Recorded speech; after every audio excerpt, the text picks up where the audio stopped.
ঠিক এই যে আগামীকাল আল্লাহ পাকের একটা রহমত আমাদেরকে দিয়েছেন যে লাইলাতুন নিসফু মিনাশ শাবান, শাবান মাসের মধ্য রজনী আল্লাহ পাকের রহমত।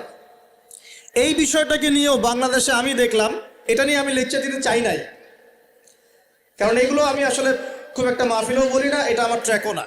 আমি অন্য বিষয়গুলো নিয়ে বেশি কথা বলি। ঠিক এই যে এই ইস্যুটাকে নিয়েও কথা বলতে শেষে বাধ্য হচ্ছে, কারণ দেখলাম অনলাইন অফলাইনে দুইটা দল দুইটাই চরমপন্থী। একদল অতিরিক্ত বাড়াবাড়ি, একটা অতিরিক্ত ছাড়াছাড়ি। বাড়াবাড়ি আর ছাড়াছাড়ি। একটা অতিরিক্ত বাড়াবাড়ি, সে একদম শবে বরাতকে মনে হয় লাইলাতুল কদরের উপরে নিয়ে যাচ্ছে আর কি। লাইলাতুল নিসফু মিনাশ শাবানকে কোনো কোনো ক্ষেত্রে বাড়াবাড়ি পন্থীরা একদম লাইলাতুল কদরের উপরে নিয়ে চলে যাচ্ছে। আর ছাড়াছাড়ি যারা, তারা বলছে এই রাত্রে কোনো কিছুই করা যাবে না। দুইটাই চরমপন্থী, বুঝতে পারছেন না মনে হয় কথা। একদল এটাকে নিয়ে এত বেশি বাড়াবাড়ি করছে যে এটাকে একদম লাইলাতুল কদরের উপরে নিয়ে চলে যাচ্ছে।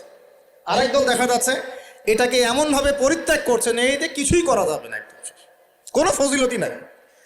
এখন আসলে মধ্যম পন্থা কি, মাঝখানে আমরা কি করব তাহলে জানার দরকার আছে কি নাই?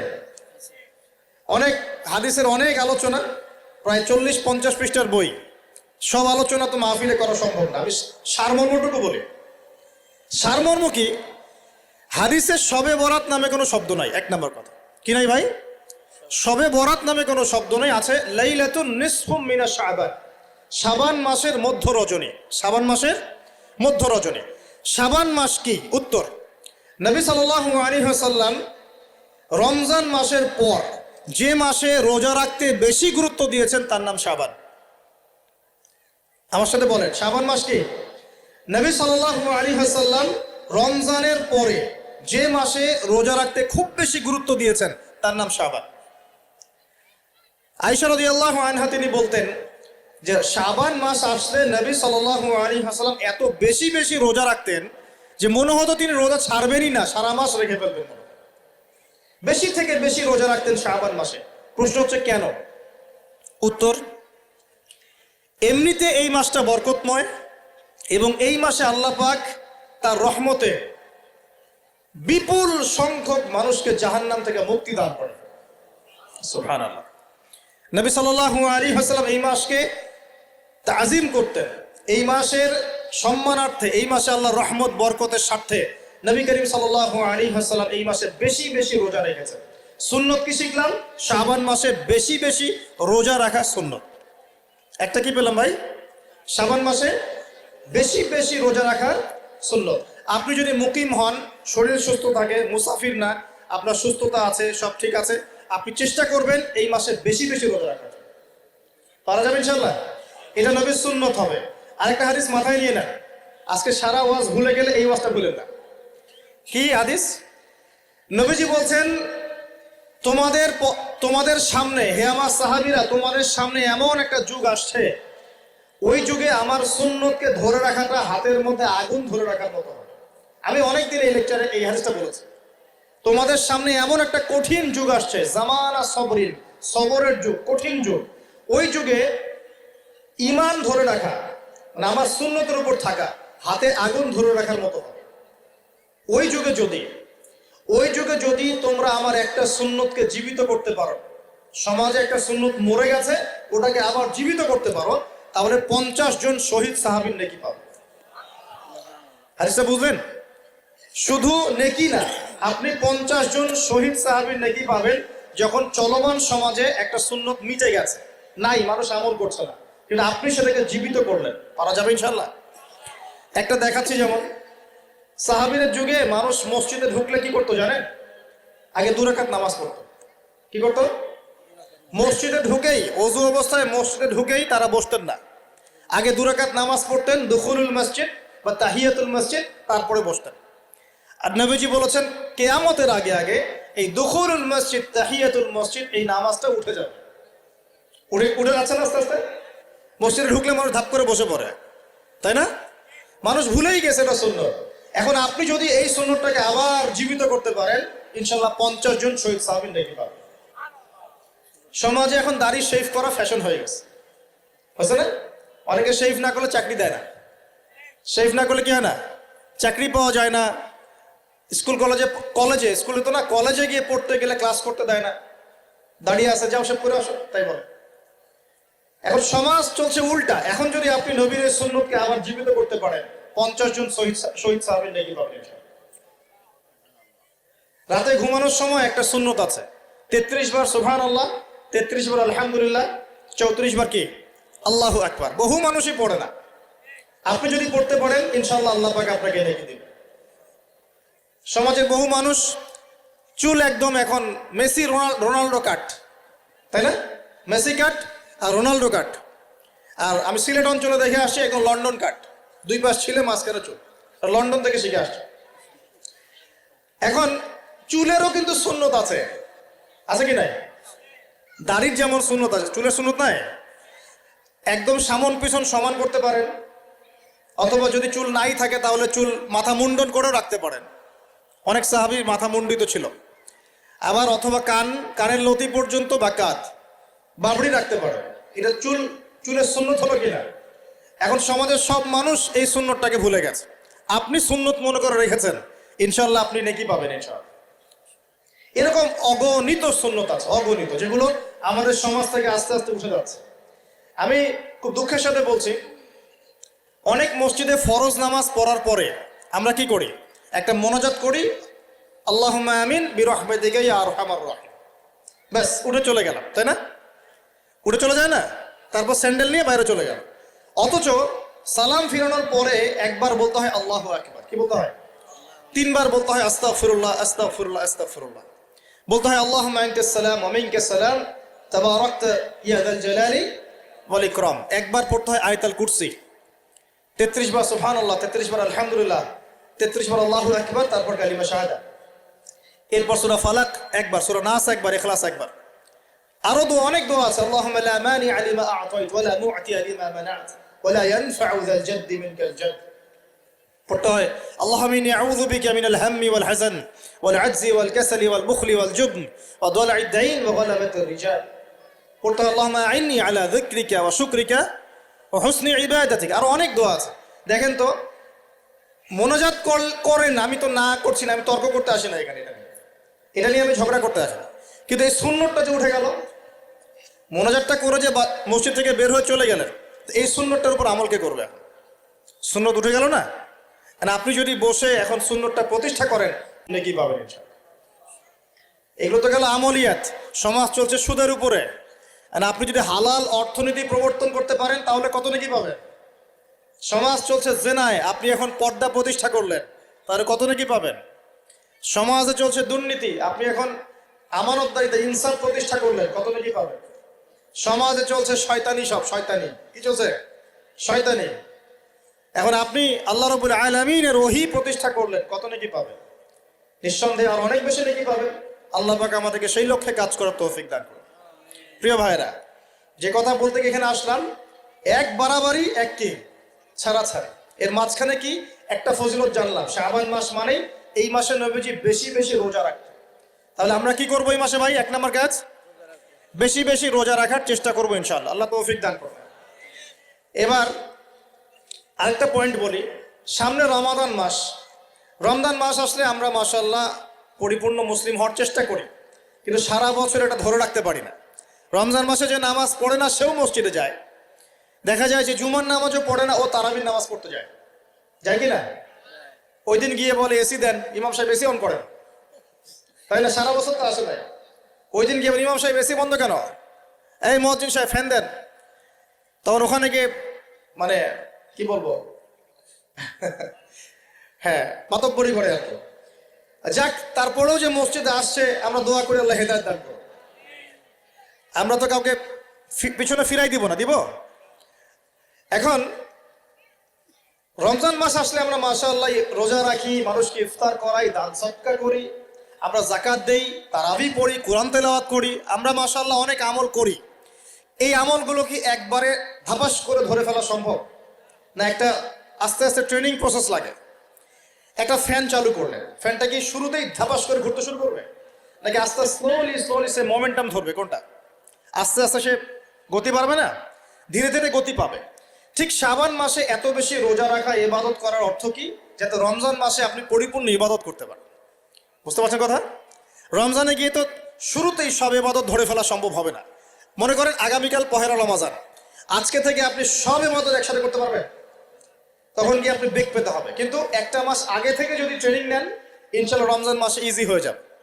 এটা একটা কারণ নবী সাল্লাল্লাহু আলাইহি ওয়াসাল্লাম শাবান মাসে বেশি বেশি রোজা রাখতেন, আমল করতেন।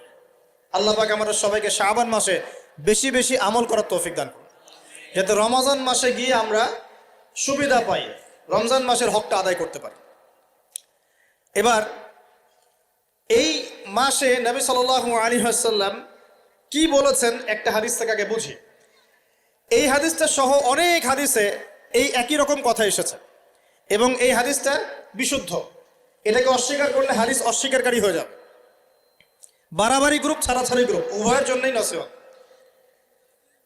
নবী সাল্লাল্লাহু আলাইহি ওয়াসাল্লাম বলেছেন, ইন্নাল্লাহ তাআলা, নিশ্চয় আল্লাহ রাব্বুল আলামিন, লা ইয়াত্তালিউ ফি লাইলাতিন নিসফি মিন শাবান, শাবান মাসের মধ্য রজনীতে আল্লাহ রাব্বুল আলামিন তার রহমতের দৃষ্টি প্রশস্ত করেন। সুবহানাল্লাহ। আল্লাহ পাক শবে বরাত মানে আমরা যেটা বুঝি প্রচলিত অর্থে, লাইলাতুন নিসফি মিন শাবান, শাবান মাসের মধ্য রজনী, যে 15 শাবানের এই যে রজনী, এই রাতে আল্লাহ রাব্বুল আলামিন তার সৃষ্টির দিকে তার রহমতের দৃষ্টিটা প্রশস্ত করে দেখেন, প্রশস্ত করেন। এবং ওয়াগফিরু লিজামিই খালকিহি, আল্লাহ পাক তার সমস্ত সৃষ্টিকে মাফ করে দেন। আল্লাহ পাক কি করেন? তার সমস্ত সৃষ্টিকে কি করেন? মাফ করে দেন। কথাটা ভালো করে বোঝেন। আল্লাহ পাক তার সমস্ত সৃষ্টিকে মাফ করে দেন, ইল্লা, তাদেরকে ব্যতীত। এক, ইল্লা লিমুশরিকিন, এক নাম্বার যে ব্যক্তি মুশরিক, যে শিরক করে আল্লাহর সাথে, যে আল্লাহর সাথে শিরক করে। আর দুই, মুশাহিনিন, যে ব্যক্তি অন্তরে মানুষের সাথে বিদ্বেষ পোষণ করে, হিংসা বিদ্বেষ মনে আছে এরকম ব্যক্তি, এবং মনের মধ্যে শিরক আছে, শিরকি আকীদা, মুশরিক, এই দুই শ্রেণীর মানুষ ছাড়া আল্লাহ পাক সমস্ত মানুষকে মাফ করে দেন। তাহলে এই রাতের ফজিলত প্রমাণ হলো কিনা? রাতের ফজিলতটা প্রমাণ হলো কিনা? আচ্ছা, এখন এর ব্যাকআপ আরো অনেকগুলো হাদিস আছে। ওই সবগুলো হাদিসকে একত্রিত করলে এমনই কনক্লুশন আসে। এছাড়াও আরো কিছু দুর্বল হাদিস আছে, এগুলো দুর্বল, সনদগতভাবে অন্যান্যভাবে দুর্বল। ওখানে আরো কিছু পয়েন্ট পাওয়া যায় যে আর কাকে কাকে আল্লাহ পাক মাফ করেন না। সবাইকে তো মাফ করেন, আর কাকে কাকে করেন না। এই হাদিসে দুটো পেয়েছি, এটা একদম অকাট্য। এটা হলো মুশরিক, আল্লাহ পাক মাফ করেন না। দুই, যে অন্তরে হিংসা বিদ্বেষ পোষণ করে, হিংসা বিদ্বেষ আছে, এদেরকে আল্লাহ মাফ করেন না। আরো কিছু দুর্বল বর্ণনা থেকে পাওয়া যায়, এটা দুর্বল বর্ণনা, কিন্তু জেনে রাখতে তো সমস্যা নাই। সমস্যা আছে? আর পাপ তো পাপী, দুর্বল হাদিসে আসুক আর কঠিন হাদিসে আসুক, পাপ তো পাপী নাকি? পাপ ছাড়তে কোনো সমস্যা আছে? তো তৃতীয় এক শ্রেণীর নাম পাওয়া যায়, যারা হচ্ছে আত্মহননকারী, নিজেরা নিজেদেরকে আত্মহত্যা করেছে, এদেরকে আল্লাহ মাফ করে। আত্মহনন বোঝেন কিনা? আত্মহত্যা যারা করে, আত্মহনন, এটা একটা শ্রেণী পাওয়া যায়। 4 নম্বর একটা পাওয়া যায় আত্মীয়তার সম্পর্ক ছিন্নকারী, আত্মীয়তার সম্পর্ক ছিন্নকারী।